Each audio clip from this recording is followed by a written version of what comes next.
The Genin teams themselves are actually a somewhat overlooked aspect of Naruto when talking about Part 1.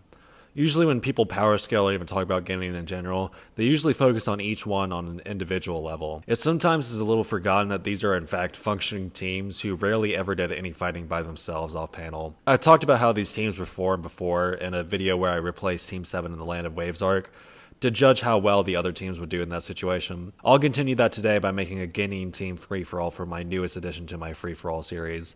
In the past, I've talked about what if the chunin exam finals were a free-for-all instead of a tournament, but this time I'll talk about what if it was a team free-for-all. In this scenario, we'll say that after the Forest of Death, instead of conducting a preliminary round, they will just choose to have a team free-for-all at a later date instead. The prelims were actually not standard procedure and were only supposed to be used when there were too many participants for the finals. Instead, we'll say that the projects will think that having a prelim immediately after the Forest of Death won't show the students at full power, and that a team free-for-all will show how well each Genin can work in a team. Of course, we'll have to make a few changes to the story for this to make any sense. We'll say that Orochimaru and the Sand aren't attacking until the next day to make it more of a surprise. So that means Gaara won't want to intentionally transform into the One-Tails or anything. We'll also say that Team Dosu is disqualified after Gaara kills him, since they would be at a disadvantage with a man down. They wouldn't do well in this scenario anyway. And lastly, Lee will be healthy since there is no prelims for him to be crippled. The rules for this free-for-all is the same as the original tournament. The proctor can disqualify you when necessary, and you can forfeit whenever you want. Once that happens, the fighter will just exit the arena. Your team isn't out until everyone has either forfeited or been disqualified. We'll also say that the arena is bigger than originally, so much so that separate fights have little chance of bleeding into each other unintentionally. A free-for-all of 5 teams of 3 creates many possibilities, so like usual, I will review each team and say what I think most likely happens to them in the fight. After that, I'll take the most likely scenario I see happening, but remember that is just one of many, so it's not my definite and concrete answer for who wins the free-for-all. The first team I'll talk about is Team 8. Team 8, or Team Kurenai, is, to put it simply, not the favorite to win this free-for-all. You have Hinata, who got outclassed by Neji, Kiba, who lost to a fart, and Shino, who could only stalemate Kankuro. Now, on a more serious note, Kiba and Hinata are a little bit forgotten in terms of Part 1 power scaling. Kiba was destroying Naruto before losing to plot armor, and it was a bit unfair that Hinata had to fight Neji. Shino is their star for sure, but he's not the top tier of Genin by the Chunin exams. This team excels in using sensory abilities, not in fighting. In an enclosed arena like this one, there's not much use for that, so I would honestly expect this team to come in last most likely. Hinata and Kiba are close-range fighters, so even if they're not beaten early, they will wear down fast. Shino will probably last longer if he hides and plays a long game, but I don't expect this to result in victory. If Shino can somehow stay out of a major fight, he could go far. I don't see him winning at all unless the last opponent is very fatigued. The other team lacking a top tier is Team 10 or Team Asuma. Their strongest fighter is Shikamaru, who probably beat Tamari but lied about his chakra reserve running out because he didn't want to advance. I mean, he even faked being asleep during Konoha Crush when Kabuto put everyone under Genjutsu because he was that lazy. But anyway, Shikamaru is the star of this team, but he's not someone that has large chakra reserves that can go the long haul. And Choji had not done that much by this point of the story. He likely won't use his pills either because the only person going for the kill here is Gaara. So this team on paper is not that impressive compared to the others ahead of them, but they definitely have the best synergy. We saw them work seamlessly together against Team Dosu, and we know their abilities are supposed to all complement one another. I think this team can certainly make some noise because of this, especially since if Ino mind transfers someone, she can make them forfeit and the proctor will see it as valid. A lot of the more immobile fighters are at higher risk to a Shadow Paralysis mind transfer combo, but ultimately this team is a glass cannon. If any of them are taken out of the fight, it will be devastating due to how dependent they are on each other. If Choji is out, then they lose their bronze. If Shikamaru is out, they lose their brains. And if Ino is out, they use their utility. Like the last team, I don't see this one winning unless somehow Shikamaru makes it to the end and the last opponent is incredibly fatigued. The first team I see having a chance of winning is Team Gaara. This is mainly because they have a top tier in Gaara, but Tamari and Conqueror are also easily second tier fighters in this arena. And this contrasts the 2 teams ahead of them who are really 2-man teams with how weak their weaklings are. That's really their best strength. Tamari and Conqueror will probably go far, and if all the other teams are down a man and worn down, they'll probably win. This team does have some serious weaknesses though. Tamari is very limited in this arena based on how she couldn't damage Shikamaru in their fight, but could kill version 2 Tayuya several arcs later. We even see the audience brace from her wind style attacks, so she can't really do much in this situation offensively. Kankuro is also a bit more vulnerable in this setting because there's not much cover for him to hide. Gaara is also not the undisputed top dog by the finals like some people make him out to be. When he and Sasuke fought originally, Sasuke was clearly winning before Gaara decided to begin his transformation. Gaara Gaara was on his knees, and Kankura was saying that the situation was getting dire for his brother. And even when Gaara went into the sandball, Sasuke could bypass it anyway. And of course, we saw Weightless Lee beat Gaara around some, and we know Neji is stronger than Weightless Lee, since Lee was saving the gates for Neji. I'd also like to mention that Gaara won't transform here because there is no planned attack. Even if he were to lose his cool, the Jonin would step in if they saw someone turning into the One-Tails. Also, if Gaara seriously injures someone, that will put a big target on his back for the top tiers, and may even cause them to team up out of fear. The last shortcoming I want to mention for them is that they are all long-range fighters, so there isn't much variety on how they fight. That would become very problematic if the other teams close the distance on them. But to end on a good note for them, this team is the most well-rounded power-wise, and Gaara-san will be very useful in defending Temari and Kankuro. The next team is Team Guy, who are one-dimensional like the last team. The difference with them is that they have 2 top tiers instead of 1. Tintin does offer this team some long-range options, but considering how hard she lost to Temari, she will probably be a non-factor in this free-for-all. There's not that much nuance to this team because I feel like everyone already knows what Lee and Neji bring to the table. Neji's Byakugan will be very critical though, because he can see through any cover and will be able to see all of Lee's blind spots. As for Lee, he will eventually have to take off the leg weights, but the likelihood of him opening the gates is low. He only opened them because Guy saw the threat that Gaara posed, and there's no guarantee Gaara and Team Guy will interact in this free-for-all.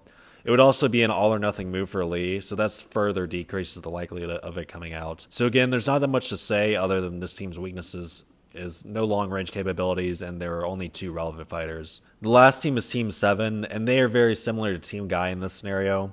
Sakura is really only there to motivate Naruto and Sasuke. If she gets in trouble, maybe their will of fire will kick in, but other than that, she might as well just be in the stands.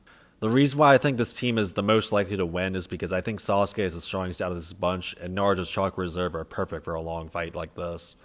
The reason I say Sasuke is the strongest is that he was beating a partially transformed Gaara before running out of chakra. And when he was fighting Gaara in the arena at first, he was beating him without a Sharingan.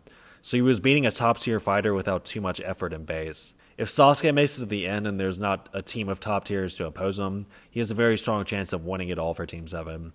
I'll get more into that if it comes to that in this scenario though. Naruto is also a top tier, but he is a top tier who has the best build for a free-for-all. He's shown many times he can take a beating, and his QB chakra allows for him to regenerate some too. He also can use Shadow Clones to do the heavy lifting for him when he wants. A QB cloak coming out also has a chance based on 2 things. If Neji 64 palms him, it'll come out, as we've seen that happen already. But also if Naruto is in danger, Kurama will lend him his chakra. We've seen it time and time again in part 1, and even if Naruto gets emotionally charged up enough, it can come out. And the Proctors likely won't intervene like with Gaara, because one ability that we will not be seeing is Naruto summoning Gamabunta. In my who would have won the chunin exams if it wasn't an interrupted video, I saw many people comment this would happen. For starters, Gamabunta would cover the entire arena and probably kill many people. Secondly, Naruto failed to summon Gamabunta against Gaara at first. He could only do so when the Nine-Tails helped him with chakra. Thirdly, Gamabunta didn't even want to fight for Naruto until he saw the One-Tails was attacking the village. So please, for the love of God, do not comment that Gamabunta just beats everyone. It's brain dead. Anyway, this team is just like Team Guy in that they have the same advantage of having 2 top tiers, but the disadvantage of having an irrelevant third teammate and not much to offer from long range. So that's how I generally see this free-for-all if I were going to give it betting odds. Team Asuma and Kurenai have almost no chance, while the other teams are all very close in how likely they would win. I would bet on Team 7 winning personally. Before I say what the most likely scenario is, I'll go ahead and lay out what each team's tendency will be, since that will shape the direction of the fight. Team Kurenai will be aggressive. Shino and Kiba always have a chip on their shoulder, and Hinata will reluctantly want to help them. They will, however, avoid Gaara, as they are the only team in this scenario to have seen Gaara kill. They saw it in the Force of Death, whereas everyone else saw it when Gaara mauled Lee. So no one else will be afraid of Gaara at first because they don't know anything about them. Team Asuma will also be passive and will want to delay fighting as long as possible. In the Forest of Death, we saw them hiding from Neji and Team Dosu in 2 separate occasions, and the general demeanor was that they sucked. Team Gaara is not afraid of anyone, and their aggressiveness will show it. Gaara will mainly want to go against Sasuke since they had already sized each other up before the chunin exams started. Team Guy will also be aggressive. Neji won't have any feud with Naruto over Hinata, but he will want to go take out his anger on Hinata. Lee will want to fight Sasuke again since he fought him before the exam in order to test the limits of his ability. For Team 7, Naruto won't want to fight anyone in particular, but Sasuke will want to fight Gaara, Neji, and Lee. He already sized up Gaara, fought Lee, and Neji was sizing up Sasuke in the Forest of Death, so these two might actually end up fighting each other. With all these tendencies stated, I can talk about the most likely scenario I see happening. Remember, I already said that I would bet on Team 7 winning in general, but this is just one scenario I think that could happen. This scenario will also probably explain my betting odds better, as I will actually dive deeper into how strong I think each fighter is, and each team really is. Now, how I see this free-for-all starting is with the teams sticking together at first because of how daunting it would be to take on a team by yourself when you can just use your team instead. Neji arguably has the strongest intentions here and will want to go after Hinata, which will prompt these two teams to start fighting each other. Lee will want to fight Sasuke, but I can definitely see Neji zeroing in on Hinata with or without Lee. And this will cause Lee to want to help out because Tenten will just go with whatever Neji says. This means that the only person who wants to fight Sasuke now is Gaara and vice versa. So Team 7 and the Sand 3 will face off to start for sure. This leaves Team Asuma with the opportunity to hide, and they kind of can at first. All the other teams will be preoccupied, and this would be in character for them to do so. They don't have that much faith in themselves, and Shikamaru would think it would be the best strategically to delay fighting as long as possible. That's how Shikamaru started his fight against Temari after all. So even though it's lame, I do think they start off by biding their time. I'll start with Team Guy because I think it will be the quicker of the two fights. Neji will claim Hinata for himself in a 1v1 and instruct his teammates to take care of the other two. This fight could easily turn into a sequence of 1v1s like how when Taka fought the Raikage and his bodyguards. I see that happening with Lee deciding to take on the close-range fighter in Kiba, and Tenten taking on long-range fighter in Shino. Shino's fight will be the fastest one because he should win easily. Temari off-paneled Tenten after all, and they're both long-range fighters. Shurikens aren't even going to damage Shino because we've seen Zaku's wind style could barely draw blood from Shino after a direct hit. After that, Shino will go help whichever teammate is struggling harder. As for Lee versus Kiba, Kiba's outmatched here. We saw that Kiba couldn't keep up with Sakura and Ukon physically while in base. Post-surgery, Lee could somewhat keep up with base Kimimaro. And Kimimaro was still the strongest member of the Sound 5 at that point based on what he could do against Gaara. So if Kiba can't physically keep up with Lee, he doesn't have any other strategy here. He can stop Primary Lotus since Akamaru could disrupt that motion. However, he's not going to do something crazy like his Wolf transformation because he made that clear that was a life or death type of move. He would lose this fight one-on-one, but it will go on longer than the other fights here, so let's talk about them. Tenten should be the first to fall, which will lead to Shino helping Hinata. Hinata will definitely be the one struggling harder, and Shino will respect Neji more as a threat. But when I say Tenten will drop first, it doesn't mean much because Hinata will not last that much longer anyway. Originally, she was terrified to fight Neji, but when Naruto interjected, her mindset changed and she really pushed herself. In this scenario, Naruto will be preoccupied, so she doesn't have that moment where her mindset changes. Therefore, she'll probably forfeit after the first major hit because she wouldn't think she could win anyway. Even if she did decide to push herself, she was in bad shape early in the original fight. She'll just become a non-factor anyway. So this more so turns into a Shino versus Neji fight, which is not something I've ever heard anyone talk about despite it actually being interesting.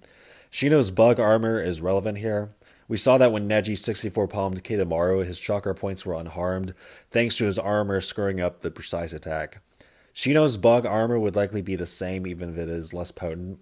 Even though most of Kidomaru's armor broke off and he was sent through a tree, the chakra points weren't touched because it's such a precise attack. But on the other hand, Shino has nothing to offer offensively here. Neji can see behind him and he can see chakra, so it'd probably be impossible for Shino to get his bugs on him. And Shino has shown nothing showing he can fight a close-range fighter as well as Neji. So like Kiba, he's fighting a losing battle and will eventually be worn down by Neji. Lee may even finish up and come help, or Neji could finish first. Either way, Team Kurenai is out first, and Team Gaia loses Tenten early as predicted. Now, while all of this is going on, we have Team 7 and Team Gaara fighting. Sakura in this situation is going to be a cheerleader. We saw against Orochimaru, for example, she only watched the entire time. She did step up when Sasuke and Naruto were down after Orochimaru attacked them, but in this situation, she knows she has nothing to offer and won't fight unless Gaara starts rampaging. She can keep an eye out for other teams for Naruto and Sasuke, though, I guess. So this makes it tough for Team 7. Gaara will want Sasuke for himself, and Temari and Conqueror will view Naruto as easy pickings. That isn't the case, though, and both of these siblings could lose very fast to either Naruto or Sasuke if they close the distance. Naruto defeated Kiba with an Uzumaki barrage and one-shot Neji after Neji was damaged pretty badly. So in my eyes, these two are very vulnerable based on what just Naruto could do. What I likely see happening is that Gaara's Sand will become too problematic and will be shielding Temari and Conqueror when need be. So as a response, Sasuke will focus Gaara while Naruto preoccupies the other two with shadow clones. It's pretty logical because Sasuke will think only he can get past Gaara's ultimate defense and he'll just have to rely on Naruto covering for him. Otherwise, they just won't win because they won't get past the other team's defenses. And we saw Sasuke could wear down Gaara pretty quickly and take his time to show off. This time around, he'll know he can't take his time, so he'll do it even faster. As for Naruto, we know at this point in the story he can summon a dozen or two clones at once, multiple times, in a row under normal circumstances at this point in the story. Tamari and Kankuro will put their faith into Gaara for the time being because they'll figure Naruto will go down fast. That isn't really the case though, and these two don't have a good way to defeat clones fast. All of Kankuro's attacks by this point in the story are not area of effect, other than the poison gas, which probably won't work on shadow clones. Itachi's genjutsu couldn't bother Kakashi's shadow clone, for example, so the same principle should apply here. Tamari is also having to hold back despite having AoE attacks. Her attacks couldn't even damage Shikamaru while under cover, so they probably won't do that much to clones either. It doesn't even matter if Naruto has the crowd behind him or not, because when Tamari was using Wind Style against Shikamaru, he was on the side of the arena without spectators. If she gets a direct hit and at close range, it should work, but otherwise these two are going to be preoccupied with Naruto pretty hard. And this means we will reach the point where Sasuke will be huffing and puffing while Gaara is on his knees and his sand armor is crumbling. Even though Sasuke is tired, he still has the upper hand in the situation. Sasuke will likely want to finish this up fast to help his teammates, so he'll do a Lion's Barrage here. When he wanted to end his fight quick in the prelims, he made the same decision. There's a strong chance that his siblings will notice this though, which means they could stop it from happening. It would be hard though, because if they divert their attention from Naruto, they're very vulnerable. Either outcome in this situation is unfavorable for Team Gaara though. Even if one of the weaker siblings tries to help Gaara before the Lion's Barrage, Naruto's clones can just stand in the way. If they try to help during the middle of the Lion's Barrage, Naruto likely defeats one of the siblings with just an Uzumaki Barrage. When fighting Neji, he only needed to deceive Neji into thinking a clone was the real Naruto before forcing Neji to use rotation to stop a barrage. In this situation, the opening will happen if they help Gaara, and the weaker sibling won't be able to help the one getting Uzumaki barrage because they have their own clones to worry about. So in scenario 1, where they let Gaara lose the Lion's Barrage, they're screwed because that lets Sasuke come back to help Naruto. If Sasuke can get past Gaara's defenses, these two don't stand a chance at stopping Sasuke. In scenario 2, where there is self-sacrifice, it leads to Naruto probably winning his 1v1 because he can focus all his clones on one fighter. Gaara is also screwed because although Sasuke will be too fatigued to do another Lion's Barrage, he can just keep wearing Gaara down. Whoever wins first between Naruto and Sasuke can just go help the other finish up. I'm sure many will say this specific scenario is a reach, but this has happened several times in Naruto. Naruto uses Shadow Clones to stall against the Rain Ninja attacking Kabuto in Team 7 in the Forest of Death.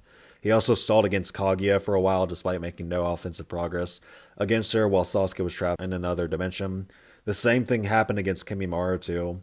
Naruto himself can take a beating as well, and we saw that against Neji, for example. We know Sasuke can beat Gaara fast because we literally saw it, and we know Naruto's Shadow Clones can stall well. This fight also kind of comes down to which team has two top tiers and which one doesn't. As for Sakura, we'll just say she got incapacitated in the crossfire, or one of the weaker Sand siblings took a pop shot at her from afar.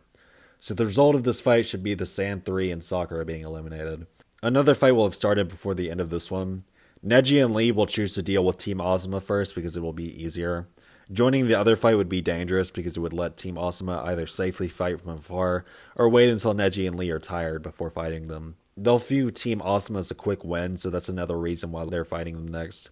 Team Asuma is going to want to stay on the edge of the arena since Shikamaru is strongest in the shade. Just to be clear though, Shikamaru can't just use the entire shade as his own shadow, so if either opponent walks into the shade, they aren't instantly paralyzed.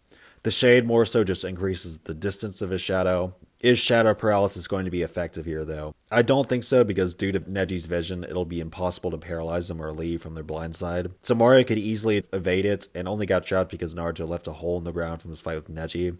So this team has better awareness and movement than Tamari, but Shikamaru has two teammates to help him this time around. I don't think Choji will be all that useful considering that both Dosu and Zaku could evade his attacks fine.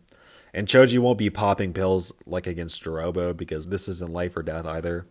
Ino's mind transfer is dangerous if the opponent is standing still, but in this situation, Lee and Neji are both close range fighters who are highly mobile. They're not going to be sitting still, and if she tries it from their blind spot, Neji will see it. And again, if Lee can bypass Gaara's defenses, and Neji is stronger than Weightless Lee, then Team Asuma stands no chances. They're going against two top tiers that are just going to be too fast for them to do anything against.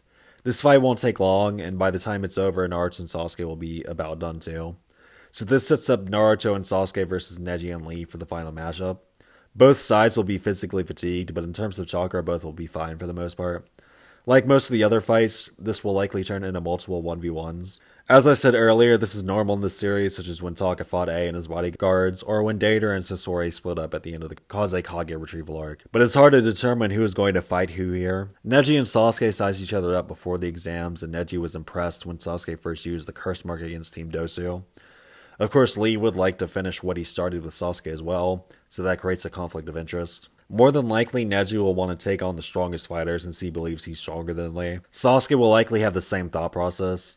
Lee seems to listen to Neji generally, so I think it's safe to say this turns into Naruto versus Lee and Neji versus Sasuke. I'll talk about the Prodigy fight first. This is a classic discussion, but Sasuke demonstrated in his fight against Gaara that he's superior to Neji by this point of the series. We know this by comparing how Neji did against QB Amp Naruto and how Sasuke did against partially transformed Gaara. Neji was able to keep up with Naruto and then cancel out Naruto's chakra amped punch. Sasuke was dodging Gaara at first and overpowering Gaara's attack with Chidori. Partially transformed Gaara's strikes were clearly cutting through numerous trees when he was just going for Sasuke. Neji and Naruto's attacks combined caused less destruction than Gaara just lunging forward, basically. And when Sasuke was doing all this, Temari was dumbfounded by it. And it wasn't even a mental amp at first. He started the fight by dodging Gaara without the Sharingan, and then when he started thinking about Itachi, he charged at Gaara. So that establishes that in base it could do better against a greater force than Neji could deal with. So I see Sasuke beating Neji in Taijutsu, or if he has to, he can use Chidori without stabbing Neji. We saw him do this against B. If rotation could only cancel out QB Naruto's punch, then it's definitely not stopping Chidori. So even if you think Neji can keep up with Sasuke physically, he does not have an answer for Chidori. So that begs the question of, can Lee defeat Naruto before Sasuke defeats Neji? Naruto will have had a tougher road to this point than Lee, but he's shown that he can take a beating. He also has the advantage of having shadow clones that could save him from a primary Lotus too. In terms of how these two stack up generally, they should be very relative. Base Naruto lost to Neji, and we know Weightless Lee is weaker than Neji too. I'm not going to get too hung up on this fight because I do think that it would go on long enough for Sasuke to step in. We've seen Naruto take a beating from many people, including partially transformed Gaara, so I think he can last long enough here. And then once Sasuke steps in, it's over. The gates won't come out because guys explicitly states it should only be used for life or death situations. And so that leaves us with Naruto and Sasuke securing a win for Team 7. They had to go through Team Gaara and Neji and Lee to win. Just a reminder, this is one scenario, and even this one isn't 100% concrete. It's a close call on if Naruto can take on Temari and Kankuro, and if he loses, then Sasuke would not win at all. So take from that what you will. If you have any other suggestions for free-for-alls, just let me know in the comments, and I'll shout you out if you give me an original idea that I end up using. Anyway, if you enjoyed this video, please leave a like and subscribe if you want to see more videos in the future. Comment something if you have something to say. And thank y'all for watching. I guess I'll see you all next time.